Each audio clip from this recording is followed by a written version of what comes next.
ஆ hi. எங்க பேரு வந்து அபிராமி. இவர் பேர் வந்து விமல்ராஜ். இது எங்களோட 2ண்ட் பேபி. யூனிட்டாஸ் ஹாஸ்பிட்டல்ல டெலிவரி பண்ணியிருக்கோம். டாக்டர் வினு தான் கைனகாலஜிஸ்ட்.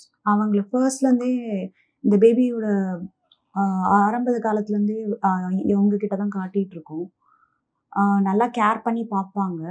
ஃபர்ஸ்ட் வரும்போது ரொம்ப கொஞ்சம் டிப்ரெஸ்டா தான் இருந்தேன். 2ண்ட் பேபி டக்குன்னு ஃபார்ம் ஆயிடுச்சு. அவங்க தான் ஹோப் குடுத்து, "okay you can do it" அப்படின்னு சொன்னாங்க. சரி அதனால தான் நாங்க வந்து நெக்ஸ்ட்டு வந்து சரி ஓகே டாக்டரே வந்து நம்மளுக்கு இது பண்றாங்க. அவங்களோட சஜஷனையும் கொஞ்சம் எடுத்துப்போமேன்னு சொல்லிட்டு தான் நெக்ஸ்ட் பேபிக்கு சரி ஓகே அப்படின்னு சொல்லி சொன்னது. ஆ அவங்க ஆரம்பத்துலேருந்தே கேர் பண்ணாங்க. நம்ம என்ன சொல்றோமோ அதுக்கேத்த மாரி அது காது குடுத்து வாங்குறதாகட்டும், ஆ மெடிசின்ஸ் பிரிஸ்கிரைப் பண்றதாகட்டும், எனக்கு நான் ரொம்ப அனீமிக்கா இருந்தேன். ஆ அவங்க தான் வந்து அந்த டோசேஜ் லெவல் எல்லாமே கொஞ்சம் அயர்ன் டேப்லெட்ஸ் பிரிஸ்கிரைப் பண்றதாகட்டும், 2 டைம்ஸ் பெர் டே எடுக்கிறதாகட்டும், அது எல்லாமே அவங்க பிரிஸ்கிரைப் பண்ணி, அது பண்ணதால தான் என்னோட ஹீமோகுளோபின் லெவல் கொஞ்சம் பூஸ்டப் ஆச்சு.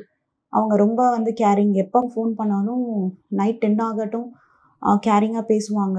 "ஓகேம்மா" அப்படின்னு சொல்லிட்டு நம்மளுக்கு எனர்ஜி பூஸ்டப் பண்ணுவாங்க. எந்த குவரீஸா இருந்தாலுமே எந்த டைம்ல வேணாலும் கேட்கலாம் அவங்ககிட்ட.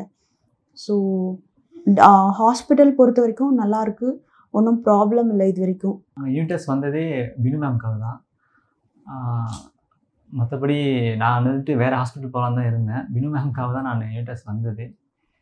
மத்தபடி வேற இதுலலாம் நானு ஃபர்ஸ்ட் பேபி பார்த்த ஹாஸ்பிட்டல்ல இந்த நர்ஸஸ விட, இங்க உள்ள நர்ஸஸ் ரொம்ப கேரா இருந்தாங்க. ஆ ஸோ அதுதான் இங்க கொஞ்சம் கேரிங் பார்த்துக்கிறாங்க. அந்த ஒரு இதுதான். ஆ அந்த ஒரு இதுக்காக தான் வந்தது. டக்குனு கூப்பிட்ட உடனே வந்து பார்க்கறது, பேசுற அந்த விதம், அந்த இதுக்காக தான் நம்ம இங்க வந்தது.